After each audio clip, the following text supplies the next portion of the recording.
Throughout his life, Edgar Cayce left behind a staggering 14,306 prophecies, but 4 of them stand out as particularly eerie. First, there's the prediction of the Earth's axis shift. This may not be some distant threat. It could already be quietly unfolding. Second, Cayce spoke of ancient civilizations and the truth of Atlantis, revelations that might just shake our understanding of human history. Third, there's the Akashic records of humanity's collective unconscious, a cosmic library containing secrets of our past, present, and future. And fourth, his unique approach to astrology delves into the mysteries of the afterlife and the link between spirit and body, perhaps even offering glimpses into the realms beyond death. But before we dive into these 4 spine-tingling prophecies, let's first take a step back and explore how Cayce, known as the Sleeping Prophet, began his journey into the world of predictions. Edgar Cayce was born in 1877 on a small farm near Hopkinsville, Kentucky. He was one of 6 children in a deeply devout Christian family. However, Cayce struggled in school, often seeming a bit absent-minded. One fateful day when he was just 13, a curious event unfolded. During class, he struggled repeatedly with the simple word cabin, leading his teacher to keep him after school. Concerned, his teacher even discussed his difficulties with his parents. That evening, Cayce's father sat with him, reviewing lessons late into the night. Exhausted, young Cayce asked his father for just 5 minutes of rest. His father agreed, and when he returned, he found that Edgar could suddenly answer every question from the book. This strange ability to learn while sleeping turned Edgar from a struggling student into one of the top in his class. To this day, no one knows quite how Cayce managed to do it. When asked about it later, Cayce said he felt it might have something to do with his late grandfather. Cayce had shared a special bond with his grandfather, who had filled his early years with stories and Bible readings in the barn. Tragically, at the age of 4, young Cayce had witnessed his grandfather's death in a riding accident. After that day, Cayce often felt his grandfather's presence around him, as if he were still there to guide him. By age 18, Cayce left the family farm to find work in the larger town of Hopkinsville. It was there he met Evans, the daughter of a local aristocrat. Deeply in love, Cayce needed a steady job if he hoped to marry her, so he began selling travel insurance alongside his father. Although the work was challenging, it was lucrative. But then, a sudden illness struck Cayce, leaving him barely able to speak. Despite months of treatment, he struggled to regain his voice and had to change his career path, opening a photography studio where speaking wasn't essential. In 1903, after nearly a year without improvement, Cayce met Al Lane, a well-known hypnotist. Desperate, Cayce agreed to try hypnosis. Once under, Cayce startled Lane by suddenly speaking in full sentences, describing his own medical condition in precise detail and suggesting remedies. Upon waking, Cayce had no recollection of what he'd said, yet he felt immediate relief and could finally speak again, as if a miracle had occurred. Following this experience, Lane encouraged Cayce to use this strange power for medical diagnoses. Reluctant at first, Cayce feared misleading people. He eventually declined Lane's proposal for a partnership and focused instead on his photography business. For a time, life returned to normal. He married Evans, ran a successful business, and taught Sunday school, where he shared his faith with local children. But fate had other plans. In the autumn of 1906, Lane returned, this time with several doctors who wanted to witness Cayce's abilities. To demonstrate, Cayce allowed himself to enter a trance, during which he accurately diagnosed a doctor's typhoid case. But the doctors, skeptical, began probing him with needles to see if he was truly asleep. Upon learning this afterward, Cayce was angered and humiliated. Soon, rumors about his abilities began to spread. Families in his congregation grew wary, labeling his gift as unholy. To make matters worse, both his photography studios burned down, costing him nearly a decade's worth of work and placing him in debt. Amid this turmoil, a doctor named Wesley Ketchum came forward, offering Cayce support. Ketchum, an advocate of alternative medicine, promised to help clear Cayce's name. In exchange, he asked Cayce to demonstrate his reading ability once again. Reluctantly, Cayce agreed, and Ketchum documented Cayce's readings in a medical journal, bringing him nationwide attention. The press, however, had mixed reactions. While some reporters marveled at his abilities, others condemned him as a fraud. Flooded with letters from people seeking cures, Cayce faced a crossroads. Finally, after sleepless nights, he decided to begin offering his readings, yet refused any payment for them. In 1911, now 34, Cayce began his readings in earnest, working with his father and a trusted stenographer who would transcribe his sessions. But the path forward was rocky. When Cayce's newborn son fell ill and could not be cured, his family suffered deeply. Cayce's wife even contracted tuberculosis, though she recovered after following his unconventional treatments. As the years passed, Cayce continued to wrestle with the implications of his gift. By 1920, he had helped many soldiers returning from the First World War, and his vision of himself as a healer crystallized. But soon, new mysterious information began surfacing in his trances, mentioning distant places like Virginia Beach, and alluding to strange astrological insights about past lives and the human soul. Although these ideas conflicted with Cayce's Christian beliefs, he felt compelled to pursue them. In 1925, with funding from a group of New York investors, Cayce finally fulfilled his dream of opening a hospital at Virginia Beach, bringing his journey full circle. By 1929, however, disaster struck again. Just months before the Wall Street crash, Cayce warned one of his investors of an impending financial catastrophe. Though the investor heeded the advice, it was too late to save the hospital, which had to close its doors. Yet the closure only deepened Cayce's commitment to his gift. By 1935, he had reached new depths in his readings, tapping into what he would call the Akashic records, a spiritual archive holding the collective knowledge of all humanity. And so, after decades of helping others, Cayce became the sleeping prophet who over the course of his life made over 14,000 prophecies. Among them were 4 visions that remain some of his most unsettling predictions. The shifting of the Earth's axis, the truth of ancient civilizations, humanity's shared consciousness in the Akashic records, and the mysteries of the afterlife and astrology. Each vision holds its own eerie secrets and has yet to fully reveal its truth. There will be shifting then of the poles, so that where there has been those of a frigid or the semi-tropical will become the more tropical, and moss and fern will grow. And these will begin in those periods in 1958 to 1998. Guided by Cayce's prophecies, later generations painted a vision of this changed world. First, the African continent would split into 3, a deep ocean trench carved along the East African Rift. Israel, Egypt, and the entire eastern Mediterranean coast would vanish beneath the waves, while Arabia would turn into 2 isolated islands. On the western side, the Saharan desert would fill with seawater, creating a vast inlet that eventually links to the Grand Canyon.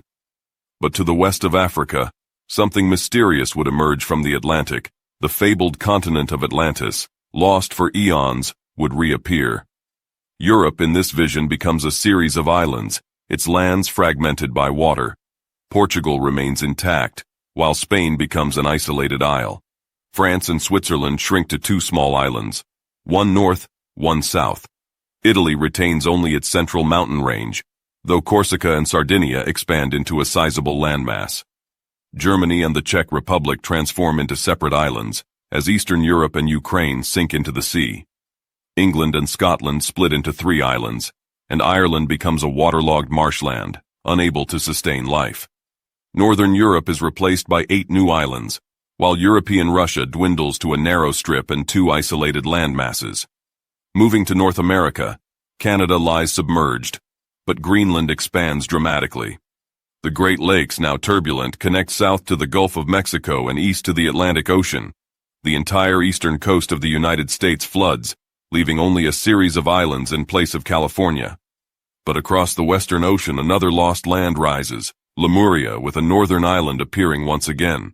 Southward, as Antarctica drifts from its present position, it transforms into a habitable realm. Although the details remain a mystery, the western edge of South America is expected to witness the rise of a vast Lemurian continent. In the Pacific, New Zealand becomes a continent itself, aligning with recent scientific discoveries of the ancient Zealandian landmass. In Asia, Indonesia and Malaysia fragment into 5 scattered islands. Japan sinks beneath the ocean, while eastern China transforms into a vast marshland. High-altitude regions, Himalayas, Hengduan Mountains, Tian Shan, the Pamirs, and the Tibetan Plateau are the arcs of survival. Another arc forms across the mountainous lands of Iran, Afghanistan, and Turkey. The Russian part of Asia flourishes, its fertile land stretching all the way to America, as the Bering Sea vanishes. Mongolia, it's said, might even find itself with a navy. So, what do you make of this map? According to Cayce's prophecy, the changes would begin sometime between 1958 and 1998, and interestingly, scientists did observe an accelerating magnetic drift starting in the 21st century, jumping from 15 kilometers per year in the 70s and 80s to 55 kilometers per year.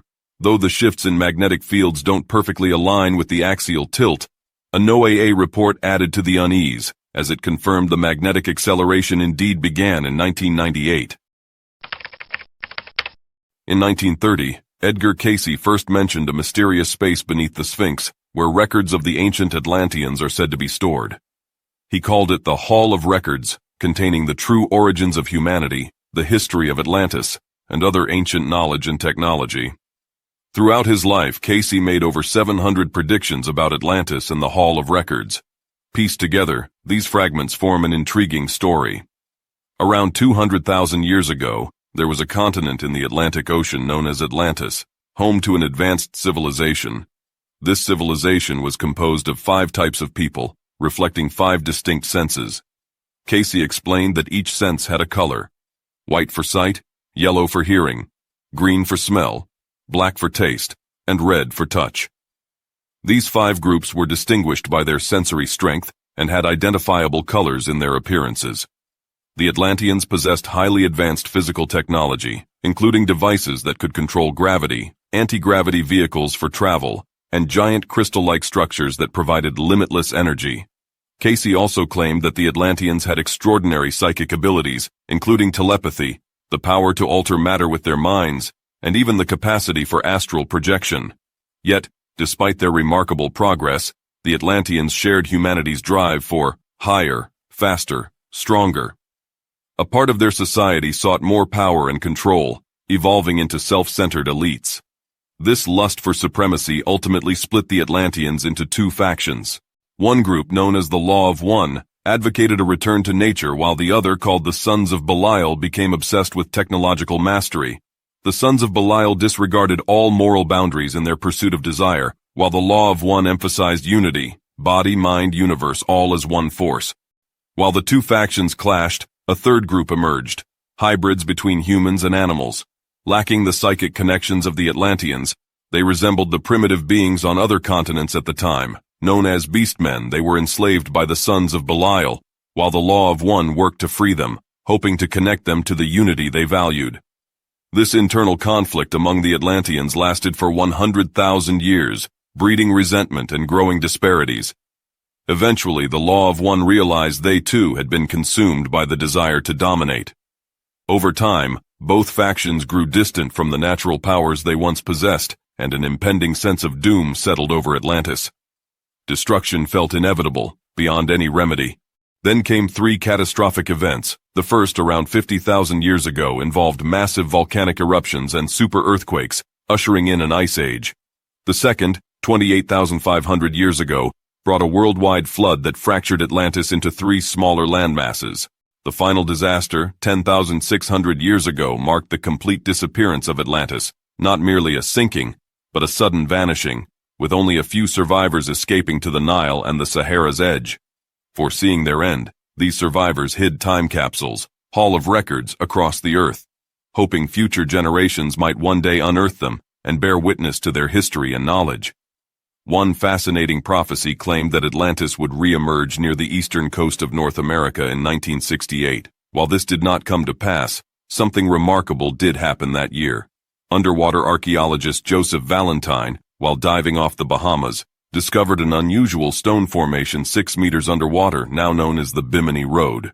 Could this be a remnant of Atlantis? So far, the answer remains a mystery. The Akashic records, in a sense, resonate with the idea of the One that we previously mentioned, an immense information library containing the origins of all existence. And if you look closely, you'll find that most ancient civilizations share some concept of Akasha. For example, in English, the word Akasha originates from the ancient Sanskrit word Akasa, which in ancient Indian philosophy divides space into 2 levels: Akasha, the finite space, and Gatakasha, the infinite. In Buddhism, the concept of emptiness is strikingly similar to Akasha. And further on, in Buddhist teachings, we have the alaya, the storehouse consciousness, which shares roots with Akasha. If you dig deeper, Taoist thought echoes these ideas with the concept of Tai Shu, the great void. The Lu Dongbin school speaks of the primal spirit, Yuan Shen, coming from this great void, an essence that ultimately returns to it. Strangely enough, Tai Shu and Akasha even sound somewhat alike.